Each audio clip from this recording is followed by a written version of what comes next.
Hello friends, it's Lisa, and today I'm going to be sharing some books that I'm hoping to read over the summer, my little summer TBR. I definitely lean more towards being a mood reader than a TBR type of person, but I like to have a smaller list of books to pull from and just decide what mood I'm in off of those books. It's just a lot easier for me. If I have too many decisions to make and too many options, I get overwhelmed. So that's why I like to do these seasonal TBRs. I like having a smaller list of books to pull from when choosing my next read, but I'm also not always the best at sticking with them, but making them seasonal, giving myself a few months to get through these books does lean towards more success for me. And I'm actually really excited about this TBR. I have quite a mix of things. I have some 2023 like summer releases. I have some other like releases from 2023 that happened in the first half of the year. I have some books off of my TBR that I just really want to get to soon. And I even have a couple of rereads. So kind of have a big variety to pull from, and I think I'll be able to satisfy any mood that I get in during the summer. So let's just hop into the TBR. All right, let's start with some of the summer book releases. I did just make a video and post a video about all of the summer releases that I'm really excited about. So I'll have that linked below if you want to hear like a fuller, better description of these books, or you want to find even more summer releases. But one that I definitely want to pick up is Family Lore by Elizabeth Acevedo. Elizabeth Acevedo is one of my all-time favorite authors. I have loved everything that I've read from her, and this is her adult debut, which just makes me so excited. I have been saying for a while that I really wanted her to venture into the adult age range, and I'm so happy that she is doing that with this one. So Family Lore, you're following this family, specifically the women in this family, and one of them is named Flor, and she's able to like predict to the day when someone is going to die. And one day she tells her family that they need to start planning this wake. She wants everyone in the community, all the family, to come together for this wake. And her sisters are like, okay, is this wake for you? Who is it for? What's going on?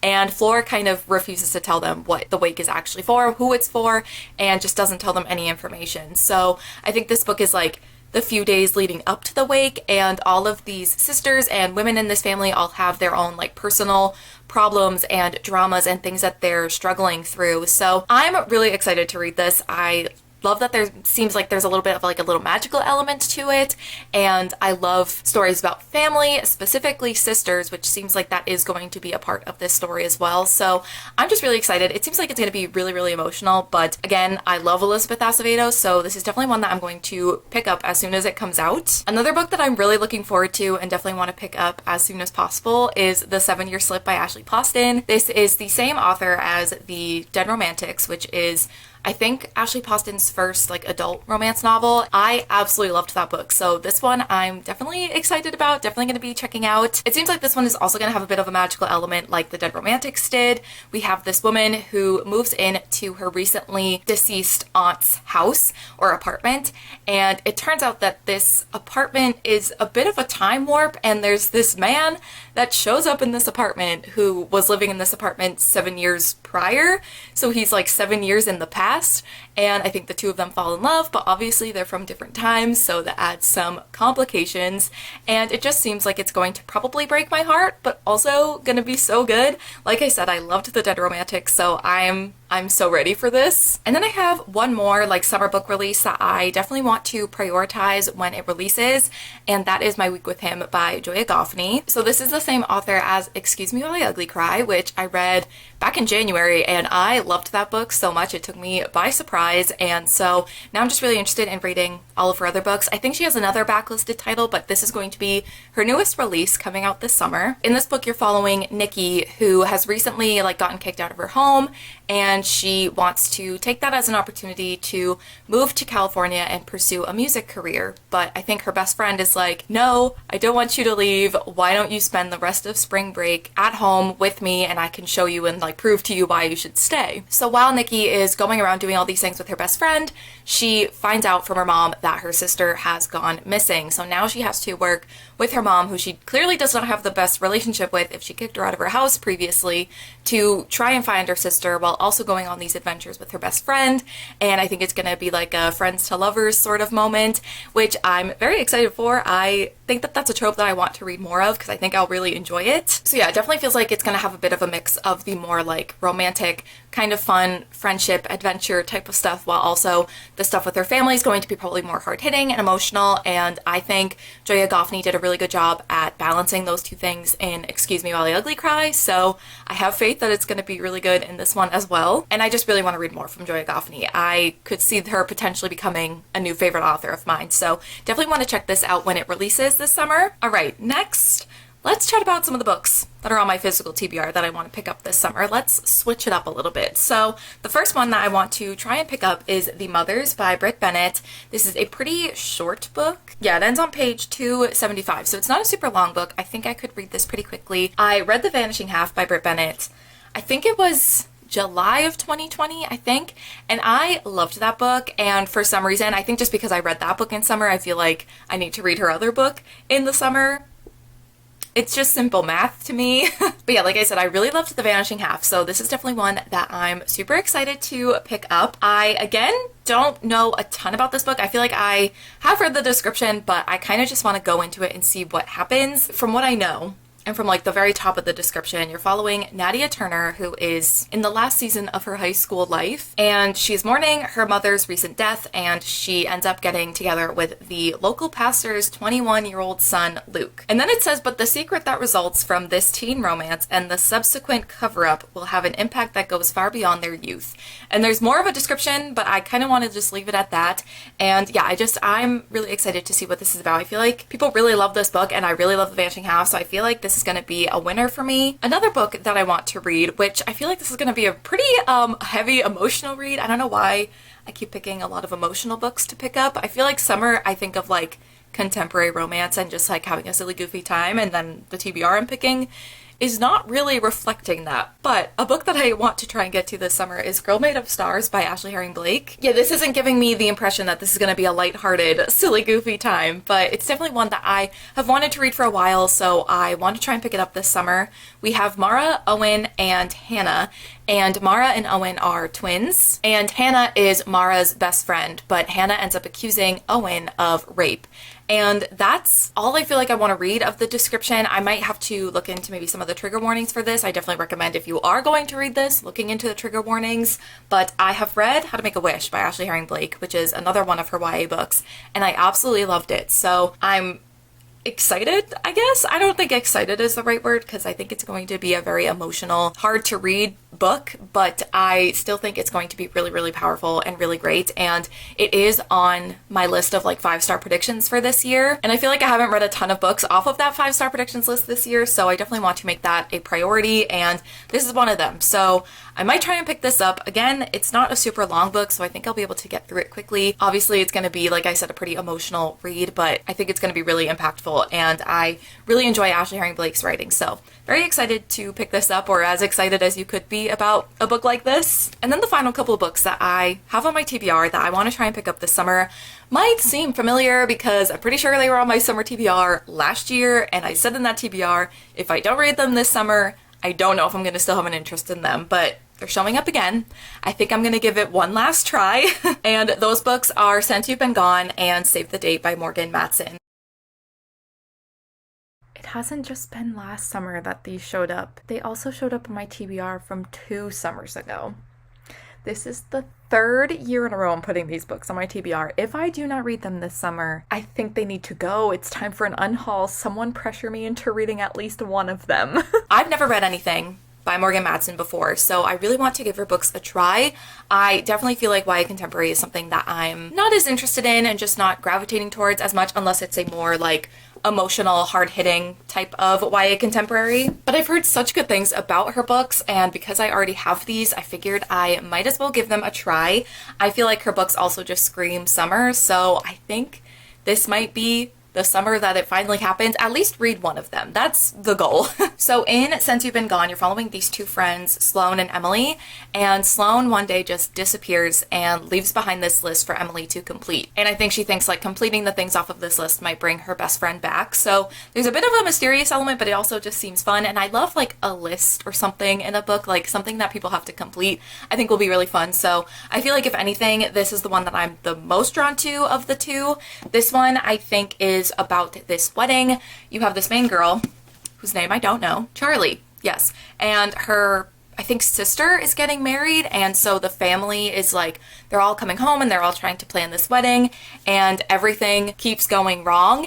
And I don't know if I'm gonna love that, because I feel like I'm the type of person, like in movies or books, when there's this big event that's happening and things just keep going wrong, it just kind of makes me sad. It's not like fun for me to watch or read, it makes me sad. So I don't know if this is gonna work for me, but it could be fun, and I'm definitely willing to give it a try. Also, I think I pointed this out in my summer TBR last year, but it's a signed first edition. So I feel like I'm not deserving of this. There's stickers inside, it's signed, so I'm just not really sure if I deserve this, and so I need to at least read it and see if I am deserving of this, and if not, I'll just have to give it to someone who wants this. But yeah, definitely want to try and get to these this summer, because I think, like I was saying last summer, I don't know how long these are going to be books that interest me, and I definitely feel like my interest in YA contemporary just dwindles with each passing year, so I feel like this is kind of one of the final opportunities for me to want to read these, so I'm gonna give it a try. We'll see. I feel like I'm definitely leaning more towards Since You've Been Gone. So definitely let me know your thoughts on these books down below, if you think I'll like them, which one I should read first. But yeah, I definitely think that this is going to be the summer I try to at least attempt to read one of these. So I also have some books that have come out already in 2023 that I just haven't had a chance to get to that I want to try and read during the summer. So one of them is Reckless by Elsie Silver. This actually like just recently came out when I'm filming this. This is the fourth book in the Chestnut Springs like romance companion series. Each one follows a different couple, but they're all like friends, or some of the like love interests are brothers, so they're all kind of connected, and a lot of the characters show up in other books. And this particular book, you're following Winter, who is the sister to the protagonist in the first book in this series, Summer. And in this book you have Winter and Theo is a character you get like briefly introduced to in the first book. He is a professional bull rider. They're very like yeehaw romance books, but I have a great time. I think they're really fun. And to be honest, like I've read the description of this book, but I still don't really know what happens. All I know is that there's a surprise like accidental pregnancy situation that happens, so I don't know how I'm gonna feel about that. But I've heard really good things about this book. I actually saw a review on Goodreads, or no, it was Instagram, that someone was saying that they read this and they actually think that this might be their new favorite book in this series, and that Theo is superior to Cade, who was the love interest in Heartless, which is my favorite book from the series. So that's some high praise, so I'm very excited to check this one out. And I'm just excited to be back with these characters and back on the ranch that they live on, and I'm just very pumped for the yeehaw vibes. Ooh, another one that I'm going to be picking up this summer that I actually think I'm going to be starting soon is Fourth Wing by Rebecca Yarros. This book is everywhere. If you have not seen this book, I don't know where you've been. If you're in the book community at all, you've probably seen it. It's getting so much hype. It's this new adult fantasy. I think it has to do with dragons. To be honest, don't know much about it. I just kind of want to go into it and see what happens. But people are loving this book. I have seen some not so great reviews coming out. I feel like with the hype, more and more people start to read it because of that hype. So people who wouldn't have probably picked it up if it wasn't for the hype are reading it and not liking it. But I have heard it compared to Sarah J. Maas, which I feel like is setting myself up for the right expectations going into this book. Yeah, I don't know. I want to read more like dragon fantasy books. I feel like I haven't read that many. But yeah, this is a book it's everywhere. It's so hyped up right now. Even when I was in Bar Harbor in Maine, I walked into this cute little bookstore and they had a sign like right as you walk in with the Fourth Wing book cover on it saying it was out of stock. Like people, it's everywhere. People are obsessed with this book and I want to know why.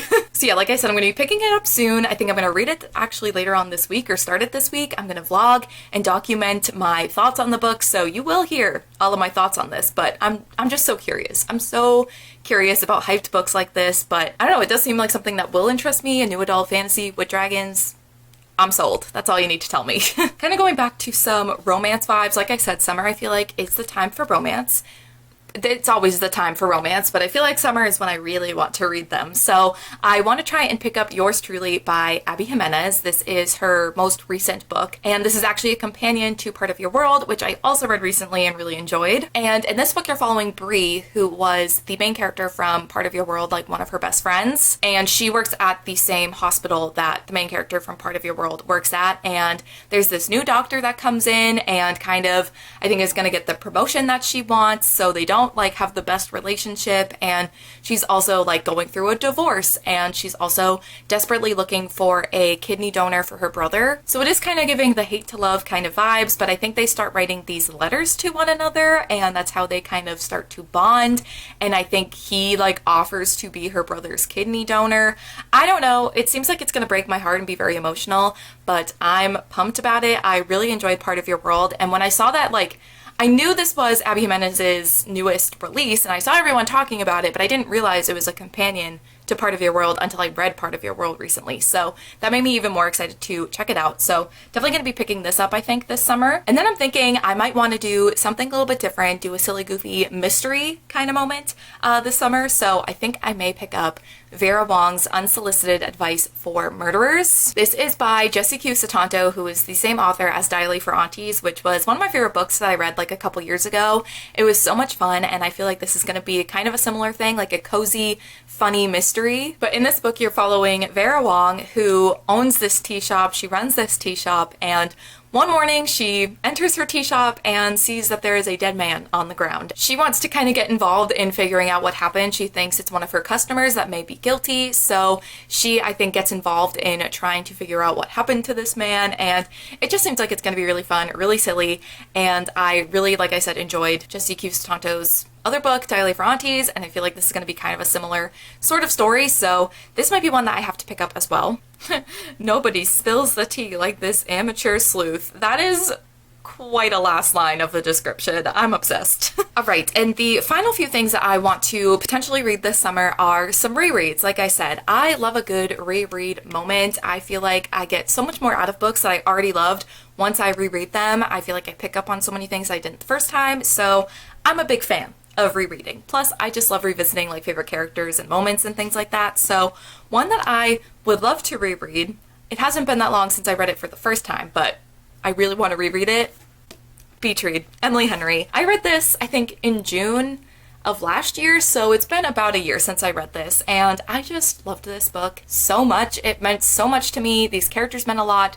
The romance, the discussion on grief and loss, I just loved it so much. So in case you don't know what this book is about, you're following Augustus, or Gus, and January, and they are both writers, and they went to school together, they went to college together, but they didn't really get like along too well. But then January ends up moving into this beach house, and her neighbor is Augustus, and the two of them are both having struggles with writer's block. So they decide to make this kind of deal and this bet that they're going to switch genres. So she is going to try writing literary fiction, and he is going to try to write a romance, and whoever can like get their book published first is the winner. It's just like really fun because of that. They go on these like dates, and you know, they go out to like research for each other's books and help each other with research, but they're really, really fun to read, especially like the romance dates when she's trying to help him with his book. There's also a lot more to it than that. January is still grieving the loss of her father, but she also has this complicated relationship with him because of some information she found out about him after his death, and so it's just an emotional read, but also so fun and so cute. I absolutely love Augustus and January. The banter is incredible. This was the first adult romance by Emily Henry that I read, so it was just such a great introduction to her characters and her banter, and like within like the first interaction that these characters had, I was obsessed with them, and I love it so much. So definitely want to do a reread of this. I feel like honestly I would love to do a reread of all of Emily Henry's books. I just don't know if I'm gonna have time to do that this summer, but I love her books. They like, this book is called Beach Read, so you would think, oh, it's a perfect beach read. But it is very emotional. So that's how she gets you. She tricks you. She's like, oh, they're fun, silly, goofy romances, but then they actually crush your soul in the best way. Very emotional, but so good. So yeah, would love to do a reread of this. And then the final books I would like to at least start doing a reread of this summer is the Darker Shade of Magic trilogy. So I have Gathering of Shadows here. This is the second one in the series. I let my sister borrow the first one like over a year ago, and she still hasn't read it, so I still don't have it. But actually I would love to know if any of you have read these books on audio. I would love to know how the audiobooks are, because I think that might be how I do my rereads of these books. I'm not sure, but there is a new book that's kind of a spin-off series of this series that's coming out later this summer, or I think it comes out in September, so I would love to do a reread of this series before that. So this series you're following Kel and Lila, and Kel is an Antari, which means that he is capable of traveling between the different like alternate Londons. There's basically 4 different Londons, and they all have various amounts of magic. And Kel is one of the few people that can travel between these different Londons. So he takes certain artifacts and certain objects from like certain Londons and brings them to the other, smuggles them over and sells them to people, even though that's illegal. And one of these exchanges that he's having with an object from a different London kind of gets him into trouble. So he runs off and escapes to Grey London, which is one of the Londons, and that is the London that Lila's from. And once he runs into Lila, the two of them kind of decide to work together and go on these adventures together. And I really enjoyed the series when I read it a few years ago, so I'm really excited to revisit it and see if it holds up. And I'm also excited for the new book in this new series. I think we're going to be getting some new characters as well as seeing some familiar faces in that new series, so I'm really excited. I definitely need to do a reread though, because I feel like I don't remember a ton of details about the series. Like, I remember some things, but there's definitely a lot of stuff that I want to refresh my memory on. So would love to start a reread of this series this summer. But yeah, those are all of the books that I'm planning to pick up throughout the summer. I'm sure I won't get to all of them. And like I said, I am more of a mood reader, but it is nice to have a smaller list of books to pull from, just depending on what mood I'm in. So I would love to know, of the books I mentioned in this TBR, which ones I should maybe prioritize and make sure I try to get to over the next couple of months. Or if you have your own summer TBR, anything you're planning on reading over the next couple of months, I'd love to hear you chat about it down below. I'd love to see what you're planning on picking up, but I think that is going to be it for my summer TBR. So thank you all so much for watching, and I will see you in my next one. Bye.